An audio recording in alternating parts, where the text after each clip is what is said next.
সেখান থেকে অত্যন্ত কষ্ট করে 50, 100, 60, 80 পিস পরোটা বিক্রি করে আজকে যার কথা না বলে হবে না, স্বপনদা, তার দৌলতে আমি একটা ছোট্ট জায়গা পেয়েছিলাম। যে শাটারে তোমরা প্রচুর ভিডিও করেছো, সেই দীর্ঘ 12 বছর ধরে এই শাটারে পরোটা বিক্রি করে আসলো সোশ্যাল মিডিয়া।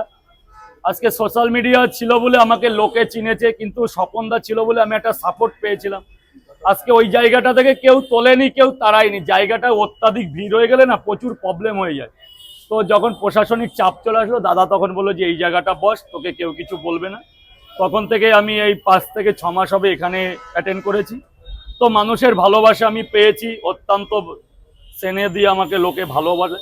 তবে আমি তো সবার কাছে ভালো না, কিছু লোক খারাপ বলে, সেও আমার কাছে ভালো। যারা আমাকে ভালো বলে তারাও আমার কাছে ভালো। খারাপ কদিন বলবে? একদিন, দুদিন, 3 দিন, 4 দিনে দিন আমাকে তার ভালোবাসতেই হবে, আমি যদি তাকে ভালোবাসতে পারি। তা এইভাবেই থেকো, তোমরাও পাশে থেকো, আমিও যেন তোমাদের পাশে থাকতে পারি এভাবে, একই রকম ভাবে।